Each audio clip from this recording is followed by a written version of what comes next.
টানা বৃষ্টিতে মেহেরপুর ও কুমিল্লায় সৃষ্টি হয়েছে তীব্র জলাবদ্ধতা। এ নিয়ে আরো জানাতে যুক্ত হচ্ছেন সহকর্মী আক্তার হোসেন ও সুমন কবির। প্রথমে যাচ্ছি মেহেরপুরে।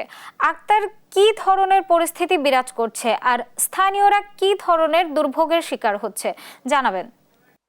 ধন্যবাদ পার্বণ। আমি এখন আছি মেহেরপুর জেলার সবচেয়ে যেটা বড় মাঠ, সেই মাঠ হচ্ছে লক্ষ্মীনারায়ণপুর ধলার মাঠ। এই মাঠ বিস্তীর্ণ একটি মাঠ, যেদিকে দৃষ্টি যায় যতদূর শুধু ফসলের পর ফসল দেখা যেত। এখন এই জলাবদ্ধতার কারণে কিন্তু শুধু পানি আর পানির দৃষ্টি জুড়ে দেখা যায় শুধু পানি। মনে হচ্ছে যে এখানের যে পানির যেভাবে পানি জমছে, সেই পানি কিন্তু নিষ্কাশনের ব্যবস্থা নেই। বিশেষ করে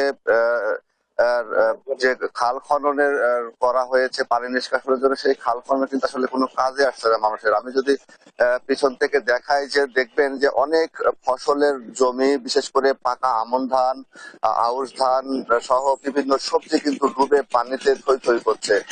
এখানে আমরা কৃষকের সাথে কথা বলেছি যে এই জলাবদ্ধতার যে কারণ তারা বলেছেন, যে তারা বলছেন যে এখানে পানি নিষ্কাশনের জন্য ড্রেনেজ ব্যবস্থা নেই, যে কারণে পানি কিন্তু এখানে জমে থাকে দীর্ঘদিন, যার ফলে কিন্তু এখানে যে বিশাল মাঠ রয়েছে, সেই মাঠের যে ধান, পাকা ধান, বিশেষ করে এই সময় পাকা ধান কিন্তু এখানে মানুষ ঘরে তুলতে পারছে না, যে কারণে মানুষের একটি যে দুর্ভোগ, সেই দুর্ভোগ কিন্তু পোহাতে হচ্ছে। বড় বিশেষ করে এই এই মেহেরপুর জেলার ধলা সহ প্রায় 10 থেকে 12টি গ্রামের মানুষের যে খাদ্যের চাহিদা, সেই চাহিদা কিন্তু পূরণ করে এই ধলার মাঠের বিশেষ করে বিভিন্ন প্রকারের ধান। বছরের দুইটি ফসল হয়, সেটি হয় আমন, বোরো এবং আউশ মৌসুমে। আমরা দেখতে পাচ্ছি যে অনেক ধানের জমি কিন্তু ডুবে গেছে। আমরা একজন কৃষককে পেয়েছি, সে আমরা শুনবো যে কৃষকের এখানে কি কি দুর্ভোগ এবং কেন এই পানি, আপনারা এখানে কি পরিমাণের আবাদ হয়েছে এবং পানি নিষ্কাশন না হলে কি ক্ষতি হবে। আমাদের এখানে 10-12টা গ্রামের মাঝখানে এসে আবাদ, এতে করে দেখা যায় পানির কারণে 2 মাস ধরে পানি, আবাদ ভালো নাই। কয়েকজনা ধান লাগে তাও ডুবে গেছে, কিছু হয়তো লাগাই না আছে, তাও মাঝামাঝি পানি আর পাটনি কষ্ট, বিশাল ঝামেলা। ধন্যবাদ। শুনছিলেন যে তারা ধান ঘরে তুলতে পারবেন না সময় মতো, এবং ধান কেটে যে পরবর্তী ফসল এখানে লাগানো হয়, সেই ফসলও কিন্তু তারা লাগাতে পারবে না যদি পানি নিষ্কাশনের ব্যবস্থা না করা যায়। বিশেষ করে রাস্তার যে দুই পাশ রয়েছে, সেই দুই পাশের কিন্তু যে কালভার্ট নির্মাণ না করার কারণে কিন্তু এই পানি নিষ্কাশন হয়নি। তো আমার কাছে এসেছিল মেহেরপুর থেকে জলাবদ্ধতা নিয়ে। আমি এখন চলে যাব কুমিল্লা সুমন কবিরের কাছে। সুমন কবির, আপনি জানাবেন কুমিল্লার জলাবদ্ধতার আসলে কি অবস্থা, কি করলে এই জলাবদ্ধতা দূর হবে। সুমন।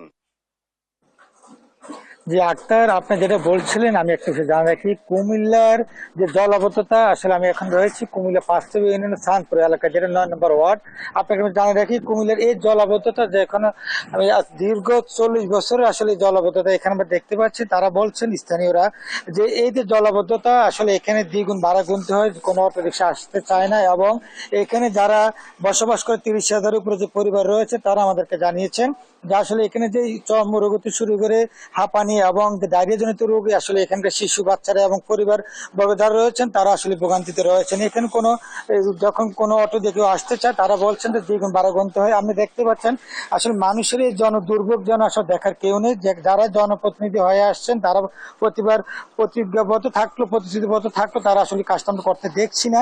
এবং এই বিষয়ে কথা বলার চেষ্টা করছি স্থানীয় যারা দায়িত্বে রয়েছেন, এবং সদর উপজেলার ইউনিয়ন আমাদেরকে আশ্বস্ত করেছেন যে এই জলাবদ্ধতা নিরসনে তারা বড় মেগা প্রকল্প আসলে হাতে নিয়েছেন, এবং এটা আসলে অনেক বড় প্রকল্প। এই জন্য আসলে এখানকার যারা জনভোগান্তি রয়েছেন স্থানীয়রা বলছেন আসলে এত পরিত্রাণ চায় তারা। তারা আমাদেরকে আরো জানিয়েছেন এই থেকে মুক্তির জন্য আসলে সকলে ঐক্যবদ্ধভাবে এখানকার যারা পরিবারবর্গ রয়েছে এবং যারা স্থানীয় বাসিন্দা, তারাও আসলে জায়গা ছাড়তে হবে, ড্রেনেজ ব্যবস্থা এবং এখানকার যে বাড়িঘর যত্র করার কারণে আসলে এই জলাবদ্ধতা সৃষ্টি হয়েছে।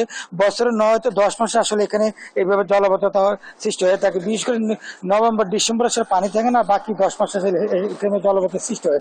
আমি এখানকার স্কুলগামী ছাত্রছাত্রী যারা রয়েছে এবং যারা যাত্রী রয়েছে সকলে রয়েছে বিপাকে, তারা বলছেন এই থেকে পরিত্রাণ চাই। সবকিছু মিলিয়ে বলা চলে এই জলাবদ্ধতার এই নিরসন আসলে কুমিল্লার ইসলামপুর এলাকার মানুষ যারা রয়েছেন তারা আসলে এই জলাবদ্ধতা নিরসন চায়। এই ছিল কুমিল্লাতে জলাবদ্ধতা নিয়ে সর্বশেষ পার্বণ।